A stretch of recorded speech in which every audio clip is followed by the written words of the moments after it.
లెక్కించలేని స్తోత్రము దేవా ఎల్లప్పుడూ నీ పాడెదను. లెక్కించలేని స్తోత్రము దేవా ఎల్లప్పుడూ వచ్చిన దేవుని బిడ్డలు సంఘస్థులందరికీ హృదయపూర్వక వందనాలు చెల్లిస్తున్నా. ఈ సమయంలో మరి మన పరిశుద్ధ లేఖన భాగాలకు వెళ్లే ముందు మన దేవుని సన్నిధిలో మనం ఎలాగ ఉండాలంటే ఒక క్రమంగా మనము ఉండాలి. మన కూర్చునేది కూడా ఒక క్రమంగా కూర్చోవాలి. మరి మనం చెప్పే పాటలు కానీ మనం పాడే పాటలు కానీ వాక్యం కానీ ఇవన్నీ యూట్యూబ్లోకి వెళ్తున్నాయి. మనం సంఘానికి కూడా యూట్యూబ్ ఉంది, తెలుసా అందరికీ? క్రియేట్ చేసినాం యూట్యూబ్. మన సంఘానికి శిలోహు ప్రార్థన మందిరం అని యూట్యూబ్లో కొడితే మన సంఘంలో ఒక కార్యక్రమాలు మీకు వస్తాయి. ఇంతకుముందు చేయలేదు, మనము 1, 2, 3 వాక్యాలు పెట్టున్నాము. ఇక మీదట రేపు క్రిస్మస్ కానీ నూతన సంవత్సరంలో జరగబోయే మరి అలాగే 31st night watch night service కానీ ఇవన్నీ మన యూట్యూబ్లోకి మనం ఎప్పుడైనా చూసుకోవచ్చు. సంవత్సరాలు ఇప్పుడు ఎన్ని సంవత్సరాలు అయినా కానీ మనం చూసుకోవచ్చు. యూట్యూబ్లో అంటే అందరూ కనపడతాం, సంఘంలో చర్చిలో మెంబర్స్ అందరూ కూడా కనపడతాం. కాబట్టి మనం కూర్చుండే విధానం కానీ మాట్లాడకుండా, పిల్లలు మాట్లాడకుండా డిసిప్లిన్గా మనం సంఘాన్ని ముందుకు తీసుకెళ్ళాలి. కాబట్టి ఎవరు నిద్రపోకుండా వాక్యాన్ని శ్రద్ధగా ఆలోచించండి. మలాకి రాసిన గ్రంథము మలాకి 3వ అధ్యాయము 10వ వచనం మనం చూసినట్లయితే, మలాకి రాసిన గ్రంథము 3వ అధ్యాయము 10వ వచనం.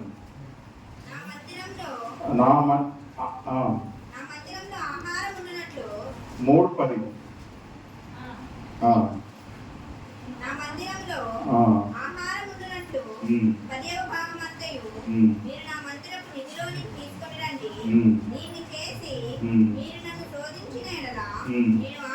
నేను ఆకాశపు వాకిలను విప్పి పట్టజాలనంత విస్తారమైన దీవెనలు కుమ్మరించదనని సైన్యములకు అధిపతియగు యెహోవా సెలవిస్తున్నాడు. ప్రార్థన చేసుకున్నాం. మా స్థుతులకు కారణం పొందిన పరలోకపు తండ్రి, నీకే వందనాలు ప్రభా. మరొకసారి ఉదయకాలంలో నీ పాదలతో చేరి నిన్ను స్తుతించుటకు, గణపరచుటకు మాకు ఇచ్చిన గొప్ప భాగ్యాన్ని బట్టి స్తోత్రాలైన ప్రభా. గత పరిశుద్ధ దినం నుంచి ఈ పరిశుద్ధ దినం వరకు మమ్మల్ని అందరినీ కూడా సజీవులు నిలిపి నీ బిడ్డలుగా వాడుకుంటున్న విధానం బట్టి స్తోత్రాలైన ప్రభా. చేతి వచ్చిన బిడ్డలను బట్టి స్తోత్రాలు. రావాల్సిన బిడ్డలు కూడా అనేక మంది ఉండగా ప్రభా, బిడ్డలు కూడా త్వరగా నీ సన్నిధిలోకి బిడ్డలను తీసుకుని వస్తున్నాం. వచ్చిన బిడ్డలు కూడా నీ యొక్క బిడ్డలు ప్రభా నీ యొక్క వాక్యం ద్వారా మరి బిడ్డలు మరి ఎంతో మరి హృదయంలో చేర్చుకొని ప్రభా మరి ఎంతో ఫలించిన జీవితం కలిగి ఉంటాయి. కృప చూపిస్తావు నమ్ముతూ వస్తున్నాం. అల్పుడిని అయోగ్యుడిని నీ దాసుని ప్రభా నీ శిరోసాటిన మరుగుపరుచుకో. నీ రక్తమును ప్రోక్షించి పరిశుద్ధమైన మాటలు నీ యొక్క వాక్యమును నీ యొక్క పరిశుద్ధాత్మ ద్వారా నింపబడి నీ బిడ్డలకు కావాల్సిన మరి వాక్యమును ప్రభా నువ్వే మాట్లాడుతావు నమ్ముతూ వస్తున్నాను. నా మాటలు నా తలంపులు కాదు కానీ ప్రభా నీ యొక్క ప్రభా మరి పరిశుద్ధాత్మ ద్వారా నింపబడి ప్రభా మరి నువ్వే బిడ్డలతో మాట్లాడుతూ ఉన్నాము. సమస్తమును ఆదరించి అంతం వరకు కాపుదల భద్రం దయచేసి నీ సన్నిధిలో ప్రభా మరి బిడ్డలందరితో మాట్లాడుతావు నమ్మచ్చు. నీకే మయంకరంగా వాడుకుంటావు నమ్మచ్చు. ప్రభు అయిన యేసుక్రీస్తును అడిగి ప్రార్థిస్తున్నాం తండ్రి, ఆమేన్. ఇక్కడ మనము మలాకీలో చదువుకున్నప్పుడు దేవుడు మనకు మాట్లాడుతున్న మాట ఏంటంటే, నేను ఆకాశపు వాకిళ్లను విప్పి పట్టజాలనంత విస్తారమైన దీవెనలు కుమ్మరించదనని సైన్యములకు అధిపతియగు యెహోవా సెలవిస్తున్నాడు. మన దేవుడు ఏమని సెలవిస్తున్నాడంటే, ఆకాశపు వాకిళ్లను విప్పి మనకేం చేస్తారంట? పట్టజాలనంత విస్తారమైన దీవెనలు కుమ్మరింపజేస్తాను. అయితే మనము ఆ దీవెనలు మనం పొందుకుంటున్నామా? మరి దేవుడు మనతో ఎలాగ మనకు ఆకాశపు వాకిళ్లను విప్పి మనం ఎలా ఆశీర్వదిస్తున్నాడో మనము ఈ లేఖన భాగం ద్వారా తెలియజేస్తున్నట్లయితే, మరి ఆది కాండము 1వ అధ్యాయం 1వ వచనం మనం చూసినట్లయితే, ఆది కాండము 1వ అధ్యాయం 1వ వచనం మనం చూసినట్లయితే, ఆదియందు దేవుడు భూమి ఆకాశములను సృజించెను. ఈ భూమిని ఆకాశమును సృష్టించేటప్పుడే దేవుడు మానవుడికి కావలసిన ప్రతి అవసరతలో మానవుడి లోకంలో ఏమైతే అవసరతలు కలిగి ఉన్నాడో ప్రతి అవసరతను దేవుడు మొట్టమొదటిగా మనకు దేవుడు దయచేస్తూ వచ్చాడు. ఆకాశమును, భూమిని, సూర్యుడిని, చంద్రుడిని మన కోసము నిర్మిస్తూ వచ్చినాడు. మరి ఈ లోకములో సకల జీవరాశులను కూడా మరి దేవుడు మన కోసము మరి ఏర్పాటు చేస్తూ వచ్చి వాటన్నిటి మీద మనలను మరి అధికారులుగా మనలను మరి ఏర్పాటు చేస్తూ వచ్చినాడు. అందుకోసమే అంటాడు, నేను ఆకాశపు వాటిని విప్పి పట్టజాలంత విస్తారమైన దీవెనలు కుమ్మరింపజేస్తుందని సైన్యములకు అధిపతి యెహోవా సెలవిస్తున్నాడు అని చెప్పేసి దేవుడు మనతో మాట్లాడుతూ వస్తున్నాడు. అయితే ఈ రోజు మనము ఈ దినము ఈ స్థితిలో ఉన్నామంటే, ఈ పరిస్థితిలో మనం ఉన్నామంటే ఆ దేవుడిచ్చిన కృప. దేవుడు మనం ఎంతో ఆశీర్వదిస్తూ వస్తున్నాడు. అయితే మనం గమనించుకోవట్లా, మనము ఈ స్థితిలో ఉన్నాము, ఈ యొక్క ఉన్నతమైన స్థితిలో అంటే మరి పరిస్థితుల్లో ఇంతకుముందు జీవితంలో చూసినట్లయితే ఎలాంటి పరిస్థితుల్లో ఉన్నామంటే కనీసము మంచి బట్టలు లేని స్థితిలో ఉంటున్నాం. మనం ఇంతకుముందు పూర్వపు మన పెద్దలను మనం చూసినట్లయితే వాళ్ళ పరిస్థితి చూస్తే ఎంతో ఘోరమైన పరిస్థితి. తినేదానికి తిండి కానీ మరి ఇంకా అవసరతలు తీర్చుకోలేని పరిస్థితి, మంచి బట్టలు లేని స్థితి. అయితే ఈ రోజు చూస్తే మనమందరం కూడా సమృద్ధి అయిన జీవితంలో మనల్ని దేవుడు నడిపిస్తూ వస్తున్నాడు. ఈ రోజుల్లో చూస్తే మంచి బట్టలు, మన సంఘాలు చూస్తే మంచి బట్టలు వేసుకుంటున్నాము. మంచి మన కోరిన విధంగా మనకు దేవుడు మనకు ఆహారం ఇస్తూ వచ్చినాడు. దేవుడు ఏం చేస్తున్నాడంటే ఆకాశపు వాక్యాలను విప్పి మీకోసం నేను మీ అవసరతలు తీరుస్తానని చదివిస్తూ వచ్చినాడు. అయితే ఇక్కడ మనం చూసినట్లయితే ఇంకొక మాట, ఆదికాండము 14:19 మనం చూసినట్లయితే ఆదికాండము 14:19 అప్పుడు అతడు అబ్రహామును ఆశీర్వదించి ఆకాశమునకు భూమికి సృష్టికర్తయును సర్వోన్నతమైన దేవుని వలన అబ్రహాము ఆశీర్వదించబడుననియు. ఎవరితో ఆశీర్వదించబడతాడు? సర్వోన్నతమైన దేవుని ద్వారా ఎవరు? అబ్రహాము ఆశీర్వదించబడతాడు.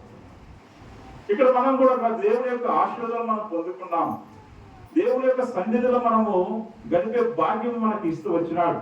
ఈ సమయంలో చూడలేని స్థితి, ఈ సమయాన్ని పోగొట్టుకున్న స్థితి, ఈ సమయంలో ఈ సంతోషము, ఈ ఆనందము, ఈ యొక్క మనకు ఈ యొక్క రక్షణ, ఈ అనుభవాలు మనకు లేని స్థితిలో మనకు అనేక మంది ఉగ్రతను కొని తెచ్చుకున్న వారిగా ఉన్నారు. ఎలాంటి ఉగ్రత అంటే ఆయా స్థితిలో మనము పట్టబడినప్పుడు ఈ యొక్క సాతాను యొక్క బంధకాల్లో మనం ఉండేటప్పుడు వాటన్నిటి నుంచి దేవుడు మనల్ని తప్పిస్తూ వచ్చి క్షేమకరమైన మేలును మనం దయచేస్తూ వచ్చినాడు. రక్షణ వస్త్రం మనం దయచేస్తూ వచ్చినాడు. మత్తయి సువార్త 6:33 మనం చూసినట్లయితే మీరు దేవుని రాజ్యమును నీతిని మొదట వెతుకుచుండగా ఆయన మిగతా వాటన్నిటిని మీకు దయచేయును. అయితే దేవుని యొక్క రాజ్యాన్ని మనము వెతికే వారిగా ఉంటే మిగతా అన్ని విషయాలు మన దేవుడు మనను ఆశీర్వదిస్తూ అంటున్నాడు. అబ్రహామును కూడా అబ్రహాము నా సేవకుడు, నువ్వు నా మాటలు నేను చూపించు ప్రదేశానికి నువ్వు వెళ్ళు, ఇదిగో నేను ఈ భూలోకంలో సమస్తమైన వారందరికంటే నిన్ను అధికముగా నేను ఆశీర్వదిస్తానన్నప్పుడు అబ్రహాము ఏం చేస్తున్నాడంటే దేవుడి మాటలతో విశ్వాసం ద్వారా ఆయన మాటలకు లోపడుతూ వచ్చినప్పుడు అబ్రహాము అవసరతలు అన్నిటిలో దేవుడు తీరుస్తూ వచ్చినాడు. మనలో కూడా మన అవసరతలు, ప్రతి అవసరత ఏవైతే అవసరతలు ఉన్నాయో నీ ఊహకు తలంపుకు ముందుకు రాకముందే, నీకు ఈ అవసరత ఉందని చెప్పేసి నీకు తెలియక ముందే, నీ ఊహకు రాదు ఈ అవసరతలో ఉన్నాడు నా కుమారుడు, ఈ అవసరత కలిగి ఉన్నాడు, ఈ బాధలో ఉన్నాడు, ఈ వేదనలో ఉన్నాడు, ఈ శోధనలో ఉన్నాడని నీవు ఎరుగక ముందే నిన్ను గురించి దేవుడు చింతిస్తూ ఉన్నాడు. ఇదిగో నా కుమారుడు ఈ అవసరంలో ఉన్నాడని చెప్పేసి ఆయన ఆకాశపు వాక్యుల ద్వారా విప్పి నిన్ను నన్ను చేసినట్టు బలపరుస్తూ వస్తున్నాడు. ఇక్కడ మనం చూసినట్లయితే కీర్తన గ్రంథము 78 కీర్తన గ్రంథము చదవండి. కీర్తన గ్రంథము 78 23, 24, 25 మనం చూసినట్లయితే 23, 24, 25 వచ్చినారు మనం చూసినప్పుడు. అయినను ఆయన పైనున్న ఆకాశమునకు ఆజ్ఞాపించెను, అంతరిక్ష ద్వారమును తెరచెను, ఆహారమునకి ఆయన వారి మీద మన్నాను కురిపించెను, ఆకాశ ధాన్యము వారికి అనుగ్రహించెను. దేవదూతలు భుజించు ఆహారమును భోజన పదార్థములను ఆయన వారికి సమృద్ధిగా పంపారు. చూసినారా? ఇక్కడ చూస్తే దేవుడు యేసుక్రీస్తు దేవుడు మనతో ఏం మాట్లాడుతున్నాడంటే, ఆయనను ఆయన పైన ఆకాశం నాకు ఆజ్ఞాపించను, అంతరిక్షము ద్వారా ఆ ద్వారం తెరచను, ఆహారమునికి ఆయన వారి మీద మన్నాను కురిపించి ఇశ్రాయేలు ప్రజలను దేవుడు పోషిస్తూ వచ్చాడు. ఆ మన్నా ఎలా వచ్చిందంటే ఆకాశముల నుంచి దిగి వచ్చినట్టు. చూడండి ఎంత ఆశ్చర్యం అది. దేవుడు మాట్లాడుతూ వచ్చినాడు, ఇదిగో ఆకాశపు వాక్యాలను విప్పి మీకోసం నేను సమృద్ధైన మరి జీవితాన్ని మీకు దయచేస్తానని చెప్పేసి దేవుడు ఆజ్ఞాపిస్తూ వచ్చినట్టుగానే ఇశ్రాయేలు ప్రజలు అదిగో ఐగుప్తులో నలిగిపోతూ బానిసత్వంలో నిండిపోతూ వాళ్ళు ఎంతో వేదన అనుభవిస్తూ, ఎంతో శోధన అనుభవిస్తూ, ఎంతో నరకములో వాళ్ళు అనుభవిస్తూ మరి ఆ యొక్క మరి పాలు తెరలు ప్రవహిస్తూ కానాను దేశానికి బయలుదేరినప్పుడు దారి మార్గముల వరకు ఆహారపు కొరత ఏర్పడిపోయినప్పుడు వారితో మాట్లాడుతూ వచ్చినప్పుడు దేవుడు వారి యొక్క మాటలను, వారి యొక్క మరి తలంపులను దేవుడు మరి ఎరిగి వారి కోసం ఏం చేస్తున్నాడంటే దేవుడు ఆకాశం నుంచి మన్నాను కురిపిస్తూ వచ్చినాడు. దేవదూతలు భుజించు ఆహారాన్ని వారు భుజిస్తూ వచ్చినారట. ఎంత గొప్ప దేవుడు అండి మన దేవుడు. నిన్ను నన్ను కూడా ఆ వాక్యం అనే మన్నా ద్వారా మనం ఏం చేస్తున్నాడంటే దేవుడు పోషిస్తూ వస్తున్నాడు. ఈ వాక్యం అనే మన్నా ద్వారా మనము పోషిస్తపడుతున్నాము. ఈ వాక్యం ద్వారా మనం సమృద్ధైన జీవాహారమును మనము కలిగి ఉన్నాము. ఇదిగో ఆ యొక్క మన్నాను భుజించిన వారు ఈ లోకములో మరి నివసించలేదు, కానీ ఈ లోకములో వారు శక్తిని నింపుకోలేదు, కానీ ఈ యొక్క జీవాహారమును నింపుకున్న వారు ఎంతో శక్తిని పొందుకున్నారు, ఎంతో సమృద్ధిని పొందుకున్నారు, ఎంతో వారి యొక్క జీవితంలో ఆనందము నింపుకున్నారు. ఆ మన్నా ఈ క్షణం తింటే మళ్ళా క్షణం తర్వాత మళ్ళీ ఆకలి వేస్తుంది. ఈ జీవాహారం అనే మన్నా మనకు దేవుడు మనకు అనుగ్రహించి వచ్చినాడు. నీ హృదయంలో ఈ మన్నాను చేర్చుకున్నట్లయితే, ఈ వాక్యములను చేర్చుకున్నట్లయితే, ఈ వాక్యము ద్వారా నువ్వు బలపడుతున్నట్లయితే ఇది ఎన్నడూ కూడా నీకు ఆకలిని నీకు దగ్గరికి కూడా రాదంట. అందుకోసమే మరి సమృద్ధైన జీవాహారం మనకు దేవుడు ఇస్తూ వచ్చినాడు. కొంతమంది మరి ఎంతో విద్య కలిగి ఉండొచ్చు, ఎంతో డబ్బు కలిగి ఉండొచ్చు, కొంతమంది ఎంతో మరి అధికారం కలిగి ఉండొచ్చు. ఈ మన్నా వారికి లేదు. ఈ సమృద్ధైన బాధలు, ఇదిగో నువ్వు ఏ బాధలో ఉన్నా నిన్ను ఆ యొక్క మన్నా ద్వారా దేవుడు మాట్లాడుతూ వచ్చినాడు, నిన్ను బలపరుస్తూ వచ్చినాడు. ఈ వాక్యం అనే మన్నాతో నిన్ను పోషిస్తూ వస్తున్నాడు. దీని ద్వారా మనం ఎంతో తృప్తి పడేవాడిగా ఉంటాం. అందుకోసమే మనం ఒక మాట చూస్తే నిర్గమకాండంలో మనం చూస్తే నిర్గమకాండము 16:4 మనం చూస్తే నిర్గమకాండము 16:4 మనం చూస్తే యెహోవా మోషేను చూసి, ఇదిగో నేను ఆకాశము నుండి మీ కొరకు ఆహారమును కురిపించెదను, వారు నా ధర్మశాస్త్రమును అనుసరించి నడుచుదురో లేదో అని నేను వారిని పరీక్షించినట్లు ఈ ప్రజలు వెళ్ళి ఏ నాటి పత్తి మానాడే కూర్చుకొనవలను. దేవుడు మన్నాను అనుగ్రహిస్తూ వచ్చినాడు. అయితే ఒక కండిషన్ ఇచ్చినాడు. వీరు యెహోవా మోషేను చూసి, ఇదిగో నేను ఆకాశము నుండి మీ కొరకు ఆహారాన్ని కురిపించదును, వారు నా ధర్మశాస్త్రం అనుసరించి నడుచుదురో లేదో అని నేను వారిని పరీక్షించినట్లు ఈ ప్రజలు వెళ్ళి ఏ నాటి పత్యం అన్నాడు సమకూర్చుకోవాలి. ఏ నాటి పత్యం అన్నాడు సమకూర్చుకోవాలి. ఈ లోకంలో సాతానుడు ఏం చేస్తాడంటే, సాతానుడు మనం గమనించినట్లయితే మిగతా రోజులన్నిటిలో పని తక్కువ ఉంటుందంట. పని తక్కువ ఉంటుంది. ఆదివారం వచ్చేసరికి సాయంత్రం ఏం చేస్తాడంట, మనకు ఎక్కువ ఆశ చూపిస్తాడు. ఇదిగో ఈరోజు ఆ యొక్క పనికి పోతే 1000 రూపాయలు మాకు వస్తుంది, 1000 రూపాయలు వస్తుంది ఈరోజు ఆదివారం పనికి పోతే. మందిరానికి పోతే ఏమొస్తుంది అనేది మనకు సాతానుడు మన హృదయాల్లోకి చేరుస్తూ ఈ యొక్క మధురమైన మన్నాను మనం పోగొట్టుకుంటున్నాం, వాక్యమైన మన్నాను మనం పోగొట్టుకుంటున్నాం. అయితే ఇక్కడ మనం చూసినట్లయితే ఇదిగో మోషే నేను మరి వారి పరిస్థితిని చూసి వారి కోసం నేను ఆకాశపు వాక్యాలను విప్పి మన్నాను నేను వారికి దయచేస్తాను.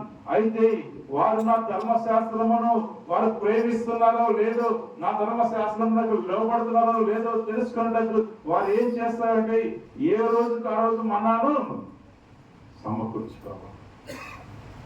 దినదినము నీ కోసము ఆయన నువ్వు భయపడవద్దు, నేను నిన్ను గుర్తిరిగి ఉన్నాను. భయపడకనేది బైబిల్ లేఖన భాగంలో 365 సార్లు రాయబడినట. ఎన్నిసార్లు రాయబడింది? 365 సార్లు మన లేఖన భాగం ద్వారా దేవుడు మాట్లాడుతూ వస్తున్నారు. అంటే సంవత్సరానికి 365 రోజులు ఉంటే ప్రతి దినము దేవుడు మనతో మాట్లాడుతున్న మాట, మీరు భయపడవద్దు, మీరు దుఃఖించవద్దు, మీరు చింతించవద్దు. మరి ఆకాశ పక్షులను చూసుకున్నది, అవి విత్తవు కోయవు, వాటికి అవసరత తీర్చిన దేవుడిని మీ అవసరతలు నేను తీర్చదా. మీరు వారికంటే ఏమంట శ్రేష్ఠులు.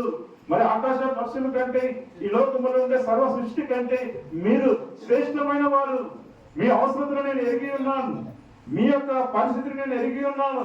ఇదిగో మరి ఐగుప్తు ప్రజలకు ఆకాశపు వాక్యాలను విప్పి నేను మన్నానిచ్చినట్లు ఈ జీవాహారాన్ని నేను మీ మధ్యకు తీసుకొని వచ్చి మీరు బలపడినట్లు, మీరు ఆశీర్వదించబడినట్లు, మీరు దీవించబడినట్లు వాక్యం అనే మన్నా ద్వారా మిమ్మల్ని పోషిస్తూ వచ్చినాను నేను.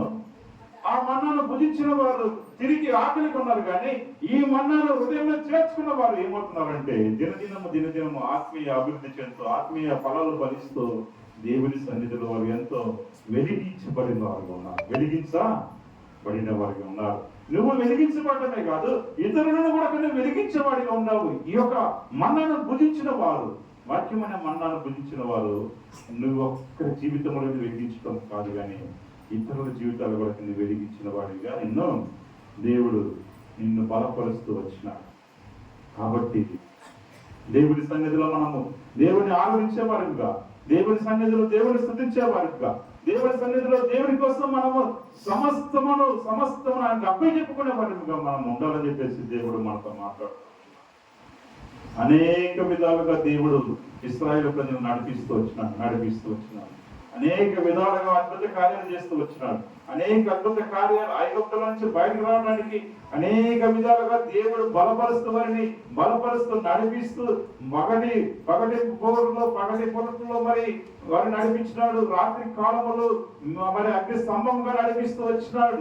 మరి దేవుడు వారికి అంత తోడుగా నడిపిస్తూ వచ్చిన దేవుడు నిన్ను నన్ను నడిపించడానికి ఈ లోకానికి ఎలా వచ్చినాడో మనం చూసినట్లయితే యోహాను సువార్త 6:33 చూసినట్లయితే, యోహాను సువార్త 6:33 మనం చూసినట్లయితే దేవుడు ఎలా దిగి వచ్చినాడంటే ఆ ఇశ్రాయేలు ప్రజలను మోషే ద్వారా నడిపిస్తూ వచ్చినాడు.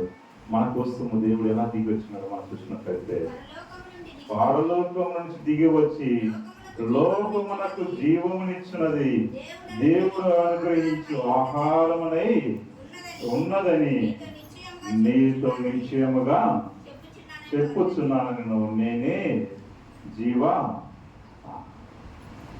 జీవాహారముగా ఈ లోకానికి వచ్చినాను. నిన్ను బలపరచడానికి, నిన్ను పోషించడానికి, నిన్ను నడిపించడానికి, నిన్ను విడిపించడానికి ఆ పరలోకము నుంచి నేనే మన్నాగా నేను దిగి వచ్చిన ఆహారాన్ని నేను చూడండి మన కోసము పరలోకం నుంచి దిగి వచ్చిన జీవాహారముగా యేసుక్రీస్తు ప్రభు అని లోకానికి వచ్చాడు. ఎంత గొప్ప ధన్యత అండి. ఆ రోజుల్లో మోషే ద్వారా నడిపించబడినాడు. ఈ రోజుల్లో మనమైతే మన కోసము ఆయన యొక్క యేసుక్రీస్తు ప్రభు వారి జీవాహారముగా వచ్చినాడు. నేనే జీవాహారమును, నన్ను భుజించినవాడు ఎన్నడూ ఆకలి కనడు. చూడండి, కాబట్టి ఆత్మీయ మేలులు మనం పొందుకున్న వారిగా దేవుడి సమయంలో మనల్ని సంఘములోకి సహవాసంలోకి చేరుస్తూ వచ్చినారు. ఇంకా మనం చూసినట్లయితే యోహాను సువార్త 6వ అధ్యాయం 48, 49, 50 వచనాలు మనం చూసినట్లయితే యోహాను సువార్త చదవండి. యోహాను సువార్త 6వ అధ్యాయము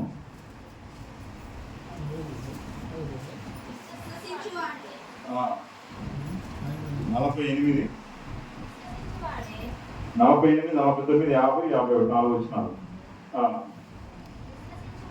విశ్వసించు వాడే నిత్య జీవము గలవాడు, జీవాహారము నేనే. నీ పితరులు అరణ్యములో మన్నాను తినిను, చనిపోయి చావకుండునట్లు పరలోకము నుంచి దిగి వచ్చిన ఆహారం ఇదే. పరలోకము నుండి దిగి వచ్చిన జీవాహారమును నేనే. చూడండి ఎంత గొప్ప మాటలు మనతో రాస్తున్నట్టే. ఇదిగో నీ పితరులు ఆ మన్నాను తినవారు ఆ యొక్క మరణించినారు, కానీ నా యొక్క జీవాహారమును నేను మీరు భుజించడానికి ఆ పరలోకము నుంచి నేను దిగి వచ్చిన జీవాహారము నేనే. నన్ను భుజించిన వాడు ఎన్నడూ. అయితే మనము చచ్చిన స్థితిలోకి వెళ్ళిపోతున్నాం. మళ్ళీ తిరిగి జీవాహారమును పొందుకున్నాము, జీవాహారమును మనం చూస్తున్నాం, జీవాహారములో మనము ఆ యొక్క వాక్యానుభవం మనం పొందుకున్నాము. మళ్ళీ తిరిగి ఏమైపోతున్నామంటే మళ్ళీ తిరిగి చచ్చిన స్థితిలోకి వెళ్ళిపోతున్నాం. అయితే ఈ లోకంలో మనల్ని పోషించేది కానీ, ఈ లోకంలో మనం ఆదరించేది కానీ, ఈ లోకంలో మనం ధైర్యపరిచేది కానీ, ఈ లోకంలో మనకు శాంతి, సంతోషము, సమాధానం ఇచ్చేది కానీ ఎవరంటే ఆ జీవాహారం ద్వారా మనం ఎన్ని మేలులు మనము పొందుకున్నాం. జీవాహారం అంటే ఎవరో కాదు, యేసుక్రీస్తు ప్రభువు. నీ హృదయంలో చేర్చుకున్నాం. మన హృదయంలో చేర్చుకున్న తర్వాత ఆయన మనం గుర్తెరగలేదు కానీ ఆయనే నిన్ను గుర్తెరిగినాడు, నీ అవసరతలు గుర్తెరిగినాడు, నీ యొక్క ప్రతి అవసరతలో తోడుగా ఉన్నాడు మనకు. కాబట్టి మనం ఎక్కడైతే మనము నరకంలో పడిపోతామో, ఎక్కడైతే మన శిక్షలో పడిపోతామో, ఎక్కడైతే మనము దేవుని సన్నిధికి దూరంగా ఉండిపోతామని చెప్పేసి ఆయన పరలోకం నుంచి దిగి వచ్చిన ఆహారముగా మన్నాగా ఆయన దేవుడి లోకంలోకి వస్తూ వచ్చినారు. ఇంకొక మాట మనం చూసుకున్నట్లయితే 1 కొరింథీ 11వ అధ్యాయం 23 యోహాను సువార్త 1వ అధ్యాయము 51వ వచనం. యోహాను సువార్త 1వ అధ్యాయం 51. మరియు ఆయన మీరు ఆకాశము తెరవబడయు దేవుని దూతలు మనుష్య కుమారుని పైగా ఎక్కుడయు దిగుడయు చూతులని మీతో నిశ్చయముగా చెప్తున్నాను.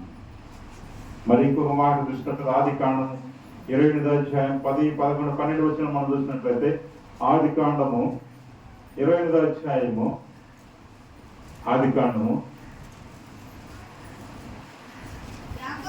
యాకోబు బేర్షెబా నుండి బయలుదేరి హారాను వైపు వెలుచు ఒక చోట చేరి ప్రొద్దుగిరికినందున అక్కడ రాత్రి నిలిచిపోయి ఆ చోటి రాళ్ళతో ఒకటి తీసుకొని తనకు తలగడగా చేసుకొని అక్కడ పండెను.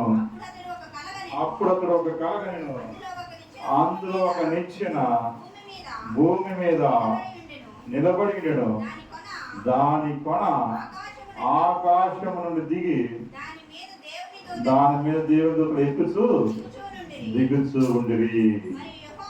మరి యెహోవా చాలు ఆకాశము నుండి ఒక నిచ్చెన ద్వారా దేవుని దూతలు ఎలా ఉన్నారంట? ఎక్కుతూ దిగుతున్నారు. అయితే ఈ సమయంలో మనం ఈ కొత్త నిబంధన కాలంలో మనం చూస్తే యేసుక్రీస్తు ప్రభువుని నిచ్చెన ద్వారా ఆకాశం నుంచి ఈ లోకానికి దిగి వచ్చిన దేవుడిగా ఉన్నాడు. మనం చూసినట్లయితే యెషయా గ్రంథము 36 అపొస్తలుల కార్యములు 12:5-7 మనం చూసినట్లయితే అపొస్తలుల కార్యములు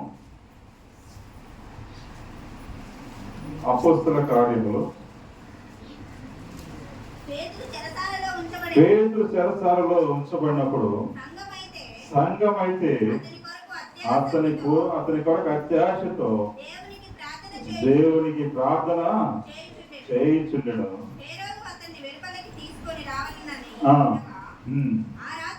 ఆ రాత్రి పేతురు 2 సంఖ్యలతో బంధించబడి ఇద్దరు సైనికుల మధ్య నిద్రించుచుండెను. మరియు కావలి వారు ప్రభువు దూత అతని దగ్గరగా నిలిచెను. వెలుగు ప్రకాశించెను. త్వరగా రమ్మని చెప్పి అతని లేపగా సంఖ్యలు అతని చేతి నుండి ఊడిపడిను. చాలు. దేవుని యొక్క దూతల ద్వారా ఏం చేస్తున్నాడంటే తన దాసులను వారి శ్రమల నుంచి విడిపిస్తూ వచ్చాడు. మన యొక్క శ్రమలు, మన యొక్క బాధలు, ఇదిగో నీవు నేను పొందాల్సిన శిక్ష, నీవు నేను పొందాల్సిన ఆ యొక్క ఉగ్రత తప్పించడానికి దేవుడు ఏం చేస్తున్నాడంటే ఆకాశం నుంచి కొత్త నిబంధన గ్రంథములో నూతనముగా దిగుతూ వచ్చినాడు దేవుడు. ఆకాశము నా సింహాసనము, భూమి నా పాదపీఠం. ఆయన సింహాసనం ఎక్కడుందంటే ఆకాశంలో ఉంది. ఆకాశంలో వేలాది దూతలతో పరిశుద్ధుడని ఎంచబడుతున్న దేవుడు, పొగడబడుతున్న దేవుడు ఇదిగో ఈ లోకానికి వచ్చినప్పుడు, ఇదిగో మానవుడిగా ఈ లోకానికి వచ్చినప్పుడు, ఇది సర్వ సృష్టిలో దేవుడిగా ఆయన ఈ లోకానికి వచ్చినప్పుడు, ఆయన సృష్టించిన ఈ లోకములో ఆయన జన్మదినానికి, ఆయన జన్మించడానికి స్థలము.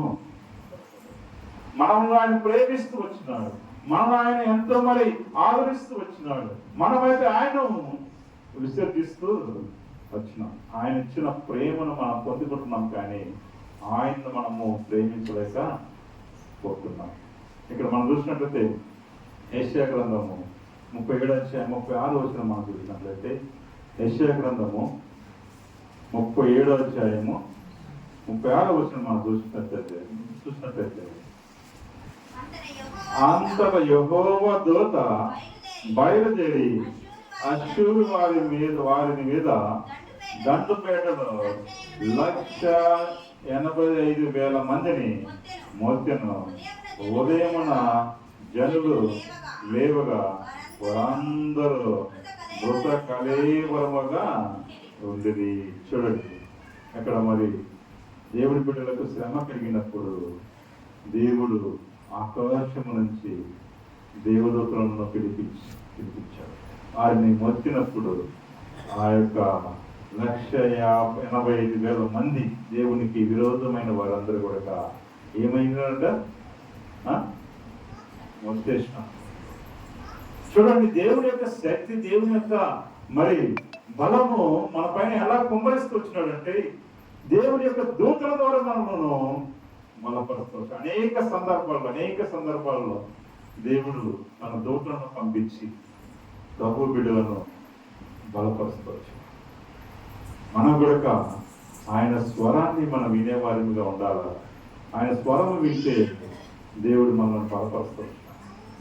మనము దేవుని సన్నిధిలో మనము పొందుకోవాలంటే ఆశ కలిగిన వారికి ఉండాలంట. నువ్వు నిజంగా దేవునితో మాట్లాడగలిగే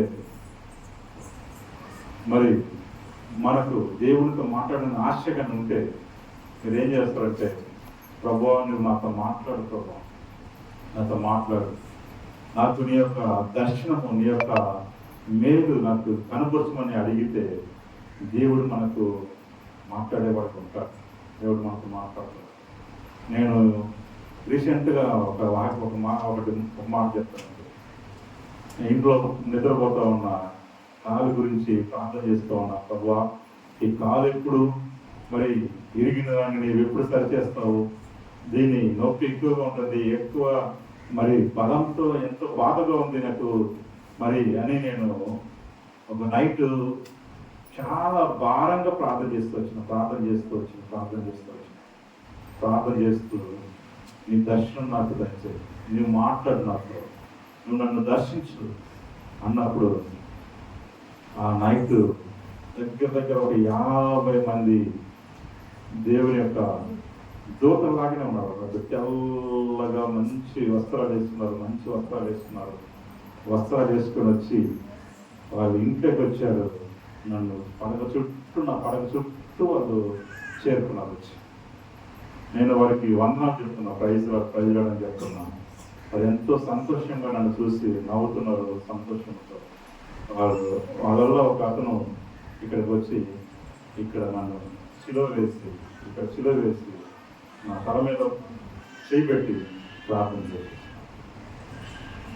చేసి నువ్వేమి భయపడవద్దు, దిగులు పడకము, నీకు దేవుడు తోడుగా ఉన్నారని చెప్పేసి మాట్లాడుతూ వచ్చాను.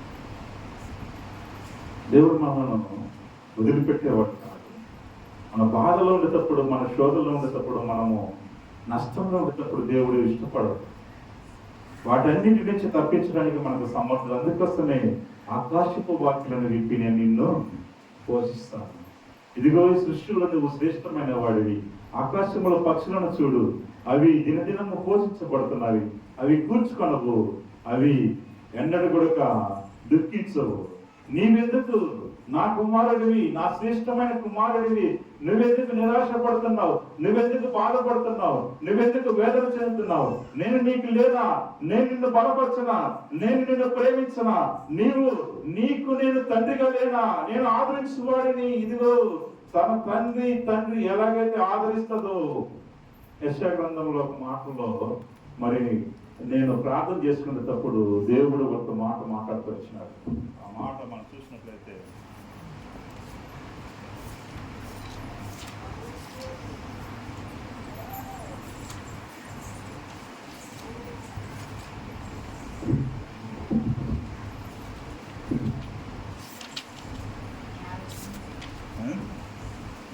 యెషయా చివరిలో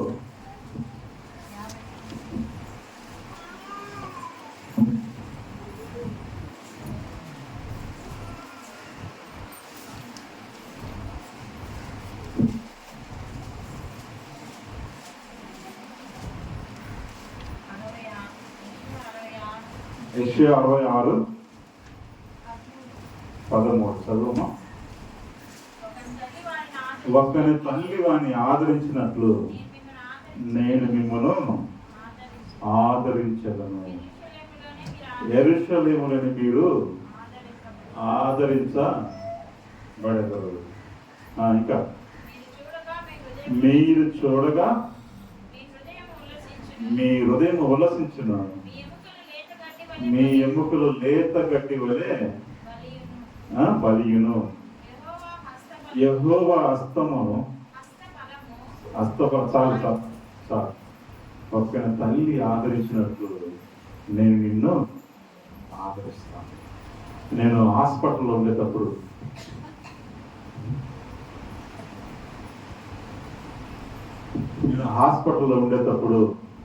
ప్రార్థన చేసుకుంటా ప్రభువా, మరి నాకెవరున్నారు? మా అల్లరి చేయొద్దు. నాకెవరున్నారు ఈ లోకంలో? నా తల్లి మరణించింది, నా తండ్రి లేడు, నాకు అన్నదమ్ములు ఎవరు లేరు, నన్ను ఎవరు ఆదరిస్తారు? నీవు తప్ప నన్ను ఎవరు ఆదరిస్తారు అని చెప్పేసి ఆ యొక్క హాస్పిటల్లో నేను నా పడకలో ఉండి నేను నాతో మాట్లాడుతూ అన్నప్పుడు నాకు ఈ లేఖన పదం చూపిస్తున్నాను. యెషయా గ్రంథంలో ఒక్కని తల్లి ఆదరించినట్టు నేను నిన్ను ఆదరిస్తాను. చూడండి, నేను నా తల్లి కోల్పోయినదని చెప్పేసి దుఃఖంలో ఉన్నా. ఆ దుఃఖంలో ఉండేటప్పుడు దేవుడు నాతో మాట్లాడుతూ వచ్చిన మాట ఈ మాట, యెరూషలేములోనే నీవు ఆదరించబడతావు అనుకున్నా. నేను ఇక్కడ నాకు పరిచయం చేయడానికి ఎవరు లేరు కాబట్టి నేను మరి జ్యోతి దగ్గరికి వెళ్ళాలి, తిరుపతికి వెళ్ళాలి. ఆ తిరుపతిలో ఉందామా, మరి ఇక్కడ ఉందామా, ఇక్కడ మన సంఘాన్ని మనము అంటుకొని ఇక్కడే ఉందామా అని చెప్పేసి నేను ఆలోచనతో ఉండేటప్పుడు దేవుడు మాట్లాడుతూ వచ్చాను. ఏమని మాట్లాడుతూ వచ్చానంటే, యెరూషలేములోని నీవు యెరూషలేము అంటే ఆయన మందిరం దగ్గరే నువ్వు ఆదరించబడతావు. నీ సంఘం దగ్గరే నువ్వు ఆదరించబడతావు. నీ సంఘముల విశ్వాసుల దగ్గరే నువ్వు ఆదరించబడతావు. ఇదిగో నేను లేనా, నీ తల్లి లేకపోయినా, నీ తండ్రి లేకపోయినా నేను నిన్ను ఆదరిస్తాను. ఇవన్నీ స్వయంగా మనము దేవుని దగ్గర నుంచి మనం పొందుకున్న అనుభవాలు ఇవన్నీ. ఒకవేళ మీరు అనుకోవచ్చు, ఇవన్నీ సాధ్యమా, ఇవన్నీ దేవుడు మనతో మాట్లాడతాడా, ఇవన్నీ దేవుడు మనకు దయచేస్తాడా అని చెప్పేసి అనుకోవచ్చు. మొన్నటి దినంలో నేను వచ్చి ఇది 1.5 నెల అయిపోయింది కదా, కొద్దిగా నడవకపోతే ఎట్లా అని చెప్పేసి నడవాలని ఆశతో ఏం చేశానంటే వాకర్ తీసుకొని నడుద్దామని చెప్పేసి 2 అడుగులు ముందుకేసిన తర్వాత దారమాటం వచ్చి తీగడం వచ్చేసింది. తీగడం వచ్చినప్పుడు ఆ తీగను కూడా అటు పైకని ముందుకు వెళ్ళిపోవాలని ఒక చేతి టెండేసరికి బ్యాలెన్స్ తప్పి పడిపోయింది. వాస్తవంగా అయితే ఈ కాలుకున్న ఆ యొక్క రాడ్స్ ఒకవేళ ఈ భూమికి ఎంత తగిలితే అక్కడే కాలు చీలిపోయి, ఆ రాడ్స్ కానీ ఒకవేళ భూమికి తగిలింటే నా ప్రాణం ఏమైపోయింది తట్టుకోలేము ఆ బాధకి. కానీ ఎట్లా తప్పించినాడు దేవుడు నాకే తెలియదు. నేను చిన్ను అని 2 సార్లు అరిచాను, కానీ నేను పడింది నాకు తెలియలేదు. అంత కూడా దెబ్బనేది లేదు. ఎవరో వచ్చి నన్ను ఎత్తు పట్టుకున్నట్టే నాకు నెమ్మదిగా కిందికి వెళ్ళిపోయినా. ఇటు సైడ్ పడాల్సిన వాడిని ఇటు సైడ్కి పడిపోయినా. కానీ నిన్న ఎక్స్రే తీసేంత వరకు నాకు కొంచెం భయపడతా ఉన్నా. ఏమన్నా ఈ కాలుకి ఏమన్నా ఏదన్నా ఇబ్బంది కలిగిందేమో, ఇంత ఇబ్బంది కలిగిందా అన్నప్పుడు ఆ డాక్టర్ చూసి చాలా సంతోషపడ్డాను. ఏం లేదయ్యా, గాయం అయితే ఏం లేదు, ఈ కాలుకి అయితే ఏం లేదు, చాలా చక్కగా ఉంది. వెంటనే నేను అవి రాడ్స్ తీసేసి నీకు మళ్ళా తిరిగి పిండి కట్టు కట్టా అని చెప్పారు. అయితే దేవుని బిడ్డలను, దేవుని యొక్క దూతలను ఇక్కడ మనం అన్ని చోట్ల మనం చూస్తున్నాము. ఆకాశం నుంచి వాక్యాలను విట్టి మన్నాను ఇచ్చి ఇశ్రాయేలు ప్రజలను పోషిస్తూ వచ్చిన. మరి ఇశ్రాయేలు ప్రజలకు శోధన కలిగినప్పుడు ఆ యొక్క దూతలను పంపించి వారిని ఆదరిస్తూ వచ్చిన.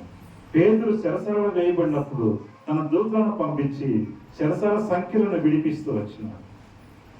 ఇదిగో ప్రభువా, మరి నేను ఆదరించబడాలా, నేను బలపరచబడాలా, ఇదిగో నా ఈ శోధన ఈ బాధలో ఉన్నాను ప్రభువాని, నేను మంచంలో ఉండి నన్ను ఆదరించేవాడు ఎవరు? నా తల్లి మరణించింది, నా తండ్రి లేడు, నాకు అక్క చెల్లెలు లేరు, ఎవరు లేరు, నేను ఒక్కనే కదా అంటే దిగులు పడుతూ ఉండేటప్పుడు, ఇదిగో నేను నిన్ను ఒకరి తల్లి ఆదరించినట్టు నేను నిన్ను ఆదరిస్తాను. ఇదిగో నేను ఎక్కడ ఉండాలని చెప్పేసి అనుకునేటప్పుడు, ఇదిగో నీవు నా సన్నిధిలో యెరూషలేము మందిరంలో ఆదరించబడినట్లు, నీ సన్నిధిలో, దేవుని సన్నిధిలో, దేవుని బిడ్డల మధ్యలో నీవు ఆదరించబడతా ఉండవు అని చెప్పేసి చక్కగా మాట్లాడుతూ వచ్చిన. ప్రభా, మరి నా కాళ్ళను స్వస్థపరచు ప్రభా, మరి ఏం ప్రభా, మరి ఇంత కష్టంలో ఉన్నానని చెప్పేసి నేను బాధపడుతూ ఉండేటప్పుడు 50 మంది దేవుడి యొక్క సన్నిధిలో నుంచి వాడు వచ్చి నన్ను ముట్టి నా మీద ప్రార్థన చేసి, నాకు తల మీద ప్రార్థన చేసి, నన్ను ఇక్కడ సిలువ వేసి వారు ఎంతో నన్ను చూసి ముద్దు పెట్టుకున్న వారుగా ఉన్నారు. దేవుడితో మాట్లాడాలని మనం ఒకవేళ ఆశ కలిగిన ప్రాణాన్ని దేవుడు ఏం చేస్తారంటే తృప్తి పరుస్తాడు. ఆ మేలు, ఆ ధన్యత ఎవరికి లేదు ఈ లోకంలో. నువ్వు కోటీశ్వరుడు ఉండవచ్చు, నువ్వెంతో పరాకుడు ఉండవచ్చు, నువ్వెంతో మరి ఒక అధికారం అయి ఉండొచ్చు, కానీ దేవుడితో మాట్లాడే ఒక ధన్యత, దేవుడితో సహవాసం చేసే ధన్యత ఎవరికి లేదు ఈ లోకంలో. నీకు నాకు తప్ప, దేవుని బిడ్డలకు తప్ప, ఆ యేసుక్రీస్తు ప్రభు యొక్క రక్తంలో కడగబడిన బిడ్డలకు తప్ప ఆ ధన్యత ఎవరికి లేదు. కాబట్టి నీవు నేను ఆకాశపు వాక్యలను విప్పి పోషించబడుతున్న శ్రేష్టమైన వారి. ఆనాడు ఆ ఇశ్రాయేలు ప్రజలు ఆకాశపు మన్నా నుంచి తిన్నారు. వాళ్ళు తిన్న తర్వాత వాళ్ళు మరణించినారు. ఈనాడు యేసుక్రీస్తు ప్రభు అనే మన్నాను మనం భుజించిన వారు. ఎంతో ఆనందము, ఎంతో సంతోషము, ఎంతో ఉల్లాసము, ఎవరికి లేని శక్తి, ఎవరికి లేని ఆనందము మనం కలిగి ఉన్నాం. అది కేవలము ఈ వాక్యం అనే మన్నా ద్వారా మనము పోషించబడుతున్నాం కాబట్టి ఆ శక్తి, ఆనందము, ఆ బలం మనం కలిగి ఉన్నాం. అయితే నీవు నేను కూడా దేవుని ఆరాధించే బిడ్డలుగా ఉంటాం. ఎందుకంటే ఈ మన్నాలో మనం పోషించబడుతున్నాం. ఈ మన్నాలో మనము ఎంతో తృప్తి పడుతున్నాం. ఈ మన్నా ద్వారా ఎంతో ఆదరించబడుతున్నాం. మనం ఏం చేస్తాం? ప్రభువా, పరలోకం నుంచి నా కోసం వచ్చిన జీవాహారం నువ్వే ప్రభువా. నేను నశించిపోయేది ఇష్టం లేక, నేను శిక్షించబడడం నీకు ఇష్టం లేక, ఆకాశము నీ సింహాసనంలో ఉండి కొడక ఈ భూలోకానికి వచ్చి నా కోసం అవమానము, నిందలు, శోధనలు, ఎన్నో ఇబ్బందులు, చివరికి నీ ముఖం మీద ఉంగి వేస్తే కొడుకు నువ్వు తిరిగి మాట్లాడిని అంత బాధను భరిస్తూ వచ్చినావు ప్రభా. నేను నీ కోసం ఏమి ఇవ్వలేను, కానీ నా స్థుతి, నా ఆరాధన, నా జీవాహారం నీకు సమర్పించుకోవాలి. ఏమి ఇవ్వగలం మనం ఆయనకి? ఏమి ఇచ్చినా తక్కువే. ఏమి ఇవ్వగలుగుతాం అంటే సమస్తము ఆయన నుంచి మనం పొందుకున్నాం. సమస్తము ఆయన నుంచి మనం పొందుకున్నాం. మనకు ఏమైనా ప్రభువా అది నీవే దయచేసిన. అందుకోసమే చాలా మంది నేను ఏమైనా ప్రభువా నిన్నే స్తుతిస్తాను, నాకేమున్నా ప్రభువా నీకే అర్పిస్తాను. నేనేమైనా ప్రభువా నిన్నే స్తుతిస్తాను, నాకేమున్నా ప్రభువా నీకే అర్పిస్తాను. లేక లేక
కాబట్టి ఆయనకి ఏమి ఇచ్చినా మనము అది తక్కువ.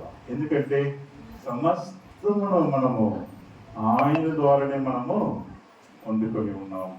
సమస్తమును ఆయన ఇచ్చిన ద్వారానే మనం పొందుకున్నాం. కానీ ఆయనకు ఏమి ఇచ్చినా తక్కువ. కాబట్టి నీవు నేను మనల్ని దేవుడికి కోరుకుంటుంది ఏంటంటే, ఇదిగో నేను నీ తల్లి గర్భంలో నిరూపించుకోముందే నేను నిన్ను ఎరిగి ఉన్నా. నీ అవసరతలు, నీ యొక్క ప్రతి యొక్క మరి ఏమైతే నువ్వు ఇబ్బందికరమైన పరిస్థితుల్లో ఉన్నావు అన్నిటిని నేను ఎరిగి ఉన్నాను. వాటన్నిటిని విడిపించడానికి నేను నీకు సమర్థుడైన దేవుడను నేను ఉన్నాను. నువ్వు దిగులు పడవద్దు, నువ్వు దిక్కించవద్దు, నువ్వు వేదన పడవద్దు. కానీ నేను నీకు ఆకాశము నుంచి వాక్యాలను విప్పి జీవాహారముగా నేను నిన్ను పోషిస్తాను. ఆ జీవాహారం తిన్నవారు మరి ఎన్నడూ ఆకలి కొనరు.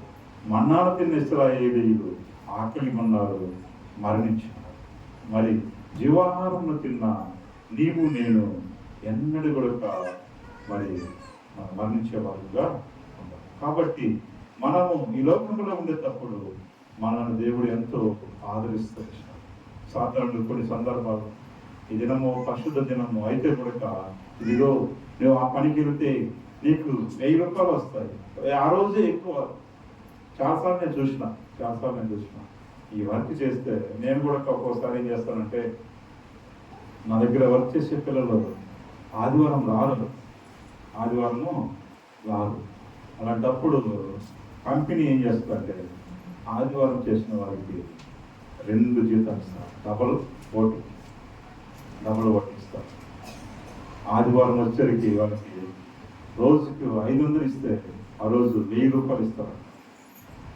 అందుకోసమే నేనేం చేస్తానంటే, ఆదివారానికి ఏ పని మిగల్చు, నేను చేసే పని దగ్గర ఆదివారానికి ఏ పని మిగల్చు. శనివారమే ఎంతవరకు పని అయినా కానీ శనివారమే క్లోజ్ చేసి ఆదివారము వాళ్ళందరికీ సెలవిచ్చేటట్టు జీతం వాళ్ళకి ఆదివారం వాళ్ళకి పని పెట్టకుండా మొత్తం షెడ్యూల్ ఇస్తారు.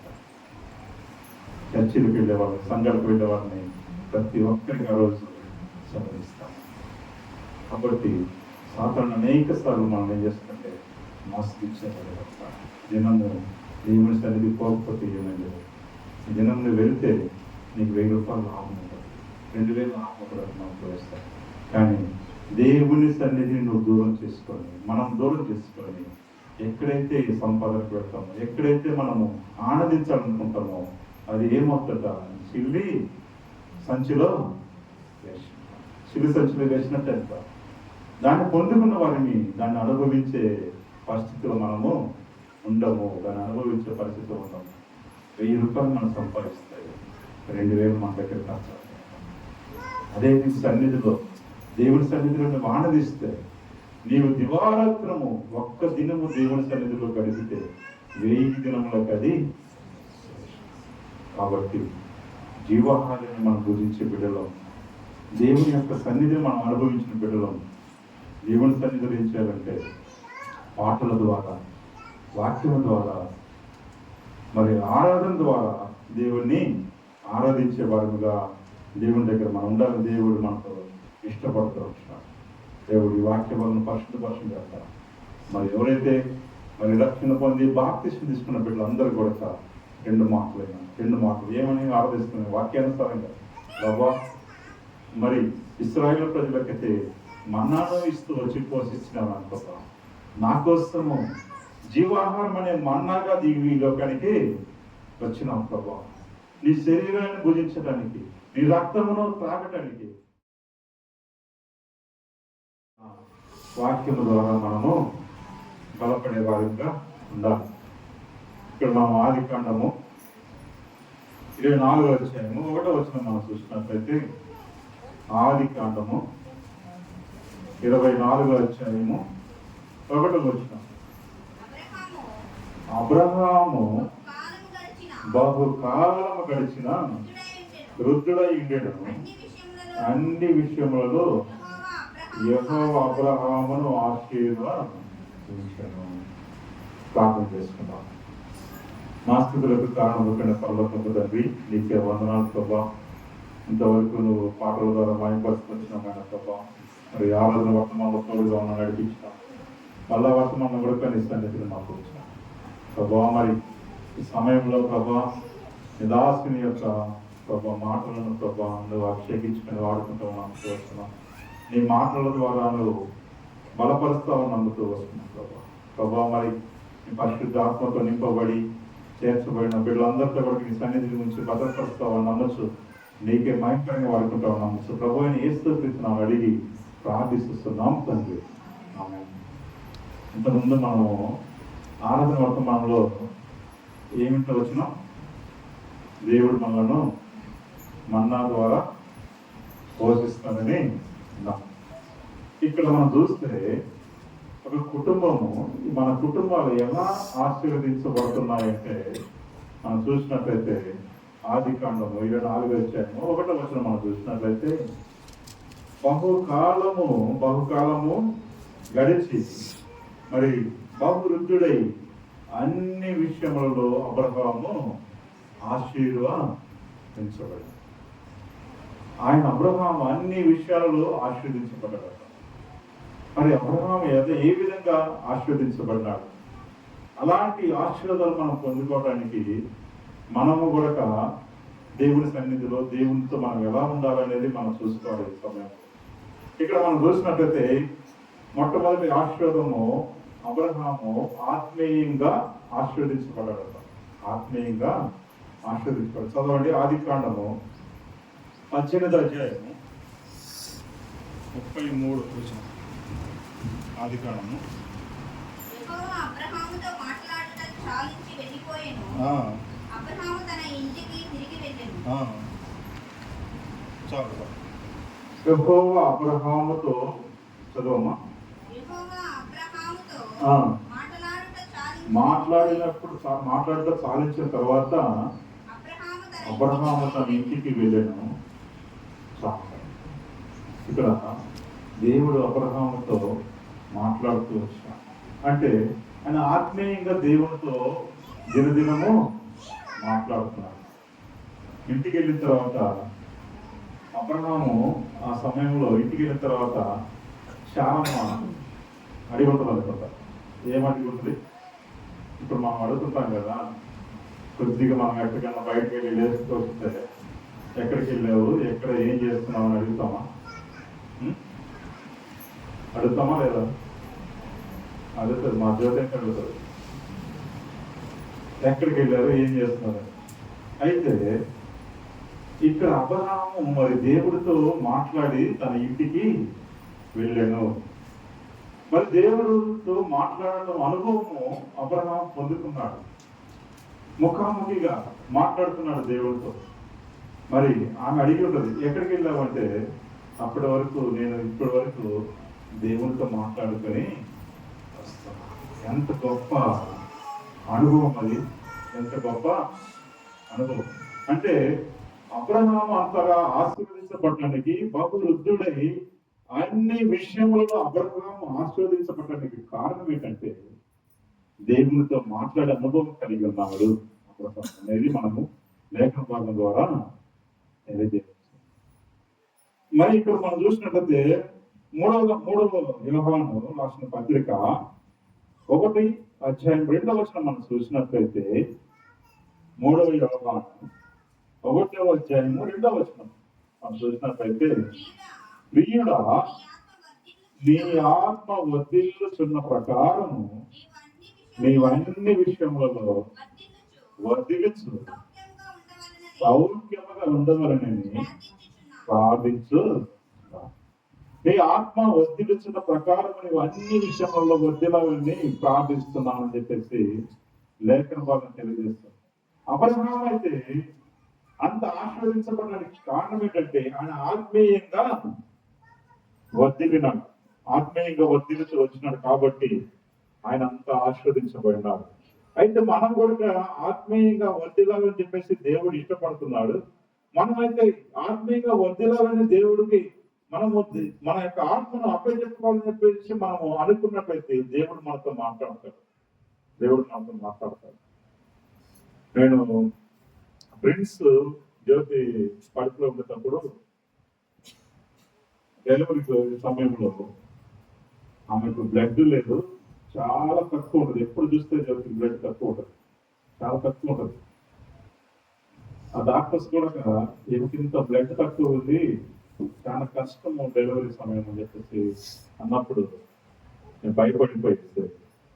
సిఎంసి హాస్పిటల్ ఎక్కడ తిరుపతి దగ్గర, మళ్ళీ చిత్తూరు సిఎంసి హాస్పిటల్ తీసుకెళ్ళారు.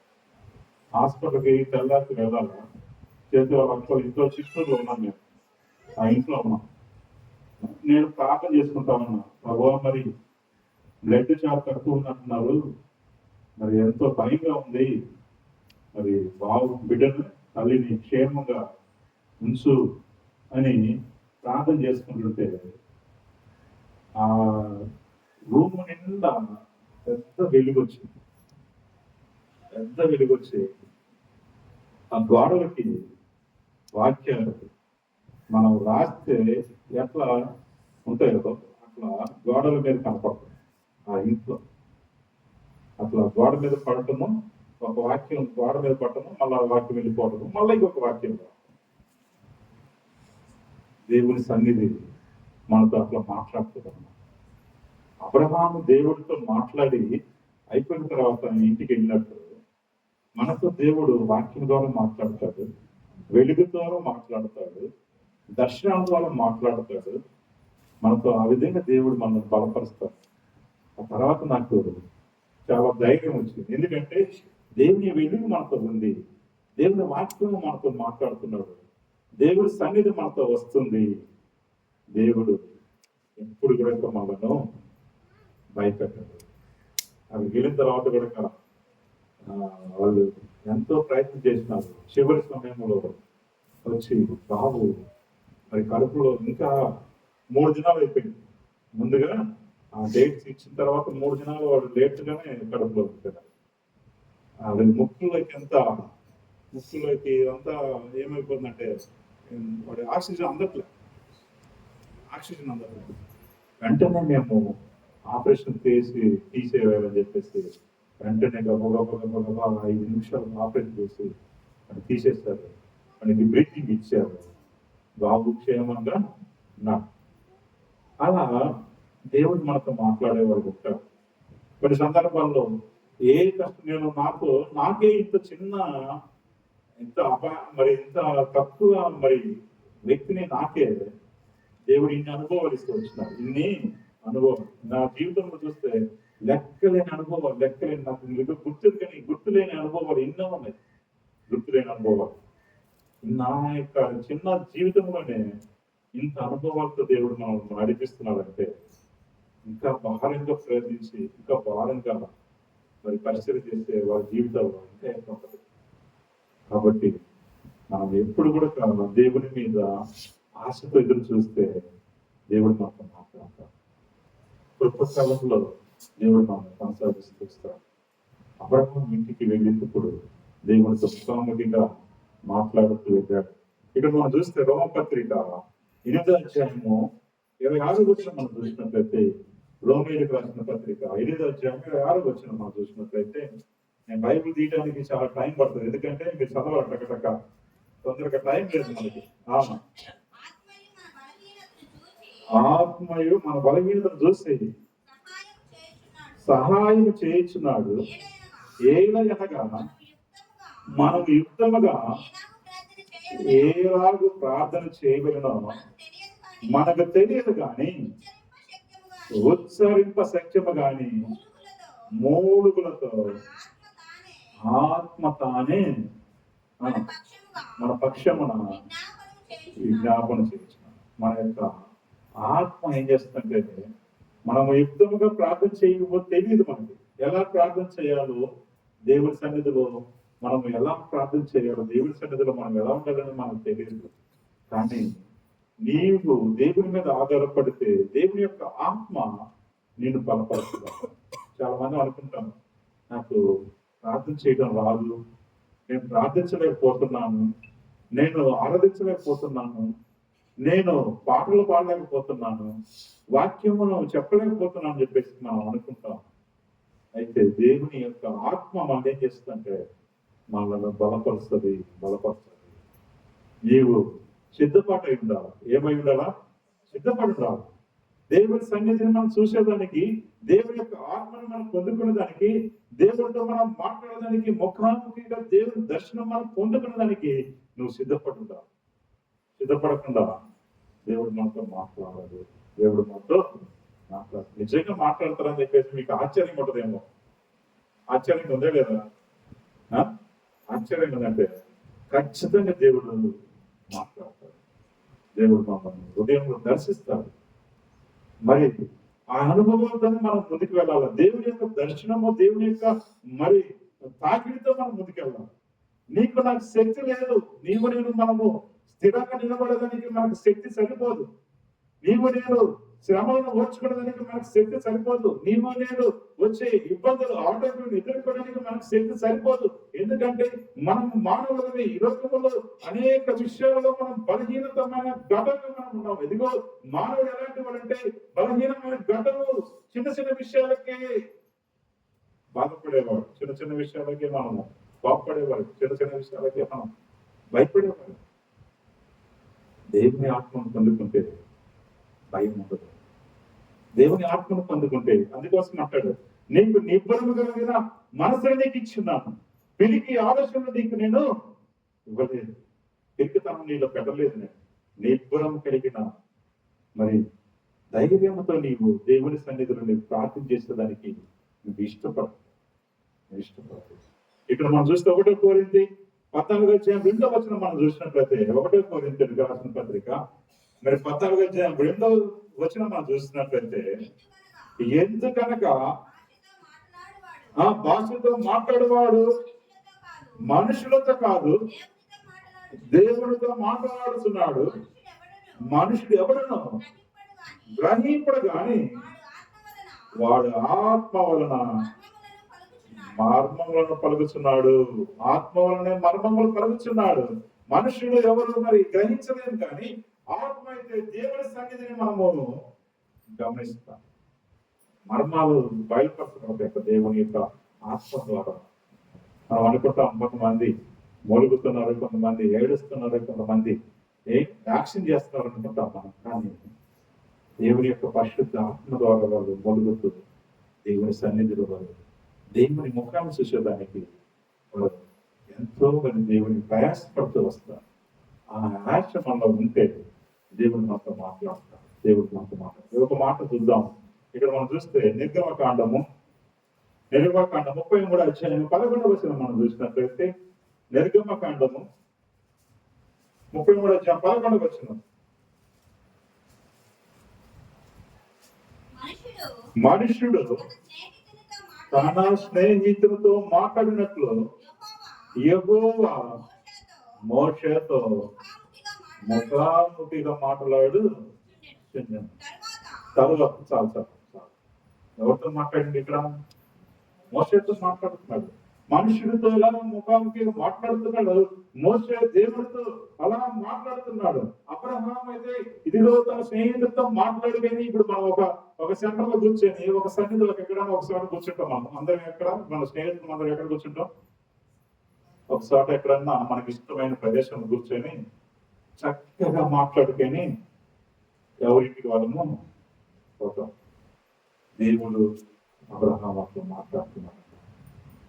చూడండి ఎంత ధన్యకరమైన జీవితంలో వాళ్ళు ఉన్నారంటే దేవునితోనే సహవాసం చేస్తూ వచ్చినారు. దేవునితోనే వాళ్ళు మాట్లాడుతూ వచ్చినారు. దేవుని సన్నిధిని వాళ్ళు పొందుతూ వచ్చినారు. ఇదిగో ఈ రోజు నీవు నేను ఇక్కడ చేరి ఉన్నామంటే ఇది దేవుని సన్నిధి. దేవుని యొక్క మాటలు, దేవుని యొక్క ప్రవర్తన ద్వారా, దేవుని యొక్క దాసుల ద్వారా, దేవుని యొక్క మరి సేవకుల ద్వారా దేవుడు మనతో మాట్లాడుతూ వస్తున్నాడు. ముఖాముఖిగా మాట్లాడుతూ వస్తున్నాడు. నువ్వు ఇంటికి పోయిన తర్వాత ఏమనుకుంటావు అంటే, ప్రభా నీ మాటల ద్వారా నాతో మాట్లాడదు కదా ప్రభా. ఆ రాజులు మరి భవిష్యత్తు ముఖాముఖిగా నువ్వు మాట్లాడినట్టే నీ సన్నిధిలో ప్రభా మరి నీ దాసుల ద్వారా నాతో మాట్లాడినావు కదా ప్రభా నువ్వు అని నువ్వు ఆలోచన చేసుకోవాలి. ఏదో విన్నాము వాక్యము, ఏదో సమయానికి మందిరానికి వెళ్ళాము, ఆ వాక్యము ధర్మశాస్త్రము వినిన వాడు ధన్యుడు కాదంటే కానీ ధర్మశాస్త్రాన్ని విని దాన్ని నడుచుకుని వాడు ధన్యుడు. ఎవరైతే ఈ వాక్యమును విన్నవారు దానిలో కాదు కానీ ఆ వాక్యానుసారంగా ధర్మశాస్త్రంలో ఉన్న మాటలను అనుసరించి నడుచుకుని వాడు ధన్యుడు. ఒకవేళ మనం అనుకుంటున్నాం ఈ రోజు నేను మందిరానికి వచ్చాను, నా పని ఏమైపోయింది, నా బాధ్యత తీరిపోయింది, ఇక తర్వాత దేవుడి సన్నిధిని జ్ఞాపం చేసుకోము, తర్వాత దేవుడితో నాకు సంబంధం లేదు, తర్వాత దేవుడు ఎవరో మనం ఎవరు, దేవుడి సన్నిధి ఎక్కడ ఉందో మనం ఎక్కడ ఉన్నాము, దేవుడి సన్నిధిలో మన ఊహలో పెట్టుకోము, మనం ఆలోచన పెట్టుకోము, మన హృదయంలో పెట్టుకోము. అలా ఉంటే దేవుని యొక్క ఆత్మ మనలో నిలబడదు. నువ్వు విన్నా, నువ్వు ఎక్కడ పని చేసుకుంటున్నా, నువ్వు ఎక్కడ ఉన్నా నీ హృదయంలో ఏమి రావాలంటే దేవుని యొక్క మాటలు, దేవుని యొక్క ఆత్మని గుర్తురావాలి. దేవుని ఆత్మనికి గుర్తొస్తే ఇదిగో ఇక్కడ మోషేతో దేవుడు మనుషులతో మాట్లాడినట్టు నేను ముఖాముఖిగా నేను మాట్లాడినాను. అబ్రహాముతో వారి దేవుడితో మాట్లాడిన తర్వాత ఆయన తన ఇంటికి వెళ్ళిపోయినాడు. కొన్ని రోజులు దేవుడు మానవులతో మాట్లాడటం మానేశాడు.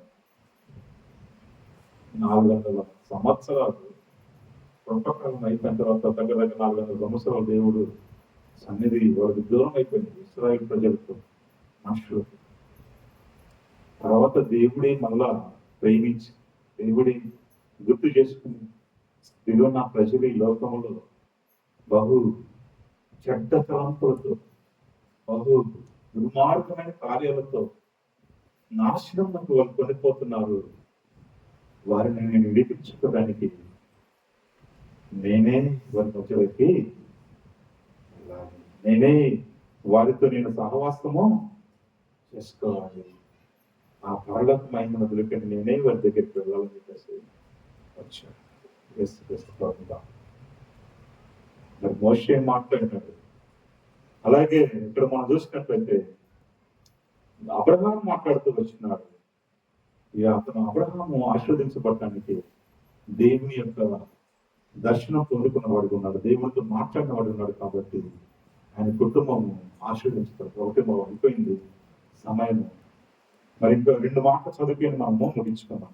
ఎందుకంటే మరి రెండోది మనం చూసినట్లయితే మొట్టమొదటిగా ఆశీర్వాదం ఏంటంటే ఆత్మీయంగా ఆశీర్వదించబడ్డాడు అబ్రహాం. రెండో ఆశీర్వాదం చూడండి ఇక్కడ, మరి కుటుంబ ఆశీర్వాదం ఇక్కడ చూస్తే ఆదికాండము 24 అధ్యాయము 35, 24 అధ్యాయము 34, 35 వచ్చినాం. 34, 35 ఆదికాండము. అంతటా అతడు ఇట్లా నేను అబ్రహాము దాసులను యెహోవా నా యజమానుడు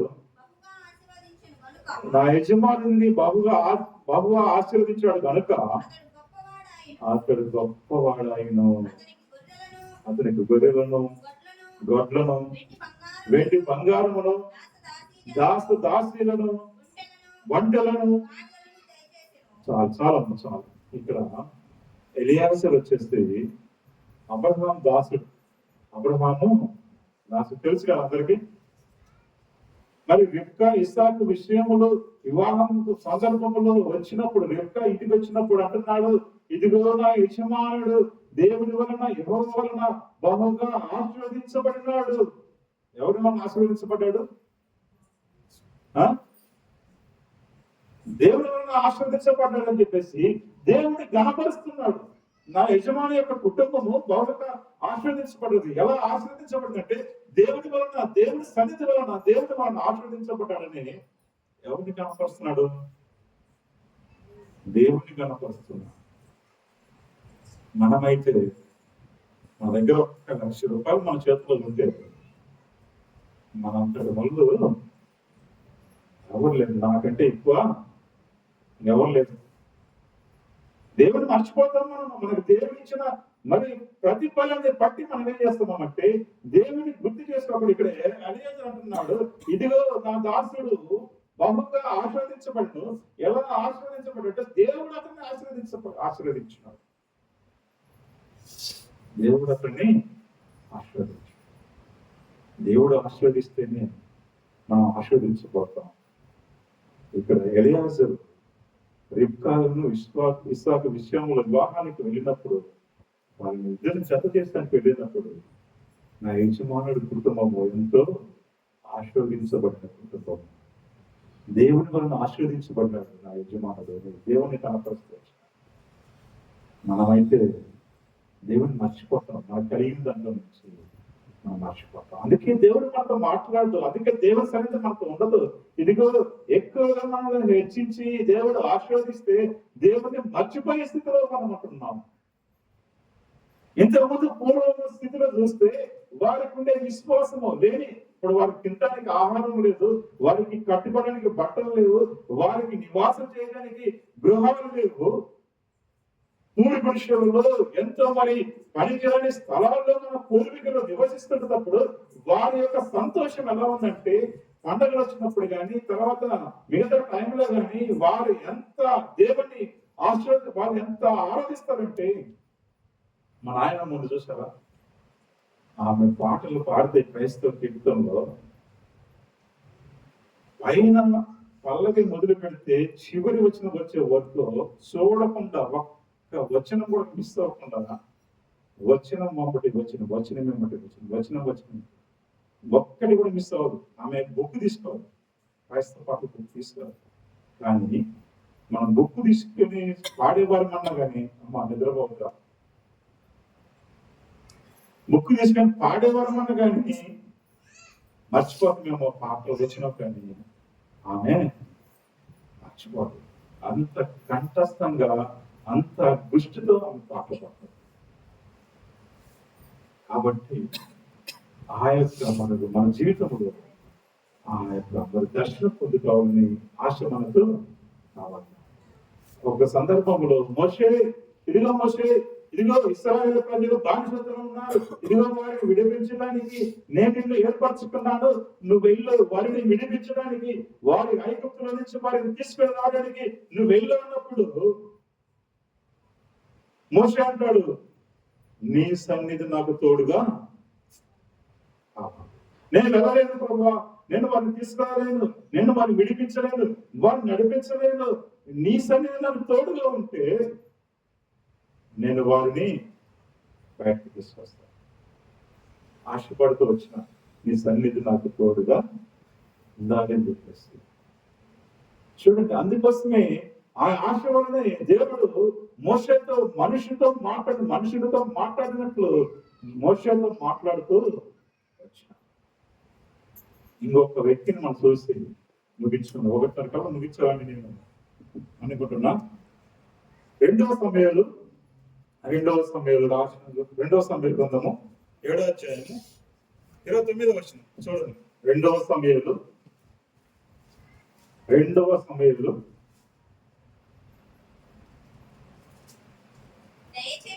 దయచేసి నీ దాసుడైన నా కుటుంబము నిత్యము నీ సన్నిధిలో ఉండనట్లుగా దానిని ఆశీర్వదించుము.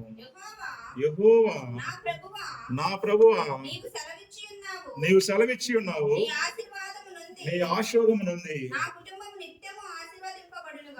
కుటుంబము నిత్యము ఆశీర్వదించబడును. ఆశ లేనిది ఏది కూడా జరగదు. ఆకలేస్తే అమ్మకు తెలుసుదా? కొంతమంది చెప్తారేమో తల్లి ఆకలి అనకముందే పెట్టొచ్చు, కానీ చాలా మంది నాకు ఆకలేస్తుందమ్మా అన్నం పెట్టంటే అమ్మ అంటేనే పెడతారు వీళ్ళు. కాబట్టి ఆశ లేకుండా ఏది మన హృదయంలోకి రాదు. ఇక్కడ అబ్రహాం చూస్తున్నాం, దేవుని సన్నిధిని పొందుకోవాలని ఆశపడుతూ వచ్చినాం. మోషే నా ఐగుప్తు ప్రజలు ఎంతో మళ్ళీ వాళ్ళు మూలుగుతూ ఉన్నారు, వారిని విడిపించమన్నప్పుడు నీ సన్నిధి నాకు తోడుగా కావాలి. అప్పుడు దేవుడు మాట్లాడాడు. ఇక్కడ మనం చూస్తే దావీదుని కూడా మనం చూస్తే, ప్రభువా మరి నా కుటుంబం ఎల్లప్పుడూ నీ సన్నిధిలో ఆశీర్వదించబడినట్లు నా కుటుంబాన్ని బలపరచు, ఆశీర్వదించు. మన కుటుంబాలు ఆశీర్వదించబడాలంటే మొట్టమొదటిగా మనం ఏ అనుభవం పొందుకోవాలంటే దేవునితో మనము ముఖాముఖిగా మాట్లాడాలనే ఆశ మనకు కావాలి. అప్పుడు దేవుడు ఆశీర్వదిస్తాడు మన కుటుంబాలు. దేవుడు మరి దావీదుని ఎట్లా ఆశీర్వదించినాడో చూద్దామా? ఒక మాట చూసి ముగించుకున్నామా? గలతీ రాసిన పత్రిక 3వ అధ్యాయం 9వ వచనం మనం చూసినట్లయితే, ఇప్పుడు రెండోది మనం చూసినప్పుడు కుటుంబ ఆశీర్వాదం చూసాము. ఇప్పుడు వ్యక్తిగతంగా ఆశీర్వాదం. కాబట్టి విశ్వాస సంబంధులే విశ్వాసము గల అబ్రహాముతో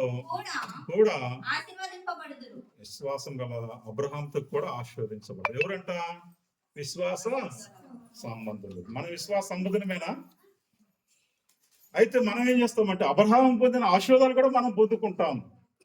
ఈ లోక ఆశీర్వాదం ఒక్కటే కాదు, కానీ పరలోక ఆశీర్వాదం కూడా మనకి ఇవ్వాలని దేవుడు ఇష్టపడుతూ వచ్చినారు.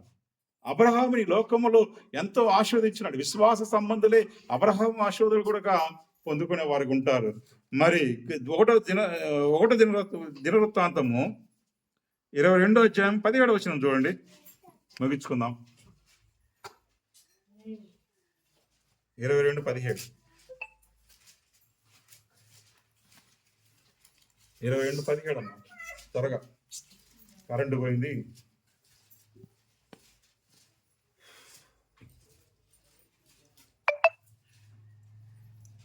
ఏమైంది? దినవృత్తాంతం 22:17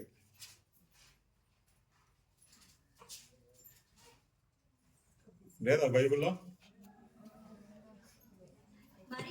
మరియు తన సొలొమోనునకు తన కుమారుడైన సొలొమోనునకు సహాయం చేయవలనని దావీదు ఇశ్రాయేలుల ఆ, చదువు అధిపతులకందరికిని ఆ, ఆజ్ఞాపించెను. ఎట్లనగా మీ దేవుడైన యెహోవా మీ దేవుడైన యెహోవా మీతో కూడా ఉన్నాడు కదా. ఆ, చుట్టూనున్న వారి వలన ఆ, తొందర లేకుండా ఉమ్. ఆయన మీకు నెమ్మది ఇచ్చి ఉన్నాడు కదా. 19 చదవమ్మా. కావున హృదయపూర్వకంగా మీ దేవుడైన యెహోవాను వెదకుటకు మీ మనసులు దృఢపరచుకొని 14 22-14 ఇదిగో నేను నా కష్ట స్థితిలోనే ప్రయాసపడి నా కష్ట స్థితిలోనే ప్రయాసపడి యెహోవా మందిరం కొరకు యెహోవా మందిరం కొరకు 2 లక్షల మణుగుల 2 లక్షల బంగారము బంగారము 10 కోట్ల మణుగుల వెండిని 10 కోట్ల మణుగుల వెండిని సూచ శక్యము కానంత విస్తారమైన ఇత్తడిని ఇనుమును చాలు సమకూర్చి ఉన్నాడు. సమకూర్చి ఉన్నాను. ఎవరికంట? దేవుని మందిరం దేవుని మందిరానికి 2 లక్షల మణుగుల బంగారం, 20 లక్షల మణుగుల వెండి, 10 కోట్ల మణుగులు 10 కోట్ల మణుగులు. చూడండి వెండి ఎట్లా అంటే ఎంత చూడండి, అది ఒక్క మణుగు వచ్చేసి ఈ లెక్కలు వేస్తే 11 గ్రాములు అంట. మనం ఒక చైన్ వేసుకుంటామే, అది మినిమం అంటే 10 గ్రాములు ఉంటుంది చైన్. ఆయన 2 లక్షల మణుగులు బంగారము అంటే ఎన్ని కోట్లు ఉంటుంది వాల్యూ. 10 కోట్ల మణుగులు వెండి దేవుని మందిరానికి సమకూర్చాడు దావీదు. వాస్తవంగా అయితే దావీదు ఇష్టపడ్డాడు, నేను మందిరం కట్టాలి, నా చేతుల ద్వారా మందిరం కట్టాలంటే దేవుడు అన్నాడు, ఇదిగో నీ యొక్క కుమారుడైన సొలొమోను ద్వారా నేను మందిరం కట్టించుకుంటాను, నీ చేతులు యుద్ధాలతో యుద్ధం చేసి రక్తము, కాబట్టి నీ కుమారుడు సొలొమోను మందిరం కడతానప్పుడు ఆయన నిరాశపడ్డా. వెంటనే ఆయన కష్టాల నుంచి ఎన్ని మణుగులు అమ్మాయి?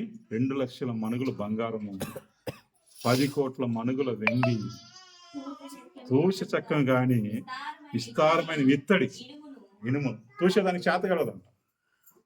ఎంత సమర్పణ కలిగి ఉన్నాడు చూడండి దావీదు. అందుకోసమే దావీదు నా హృదయానుసారుడు. ఏమంటాడు దేవుడు? ఒక్కొక్కరికి ఒక బిరుదిస్తాడు. నిన్ను చూస్తే ఏమంటాడు దేవుడు?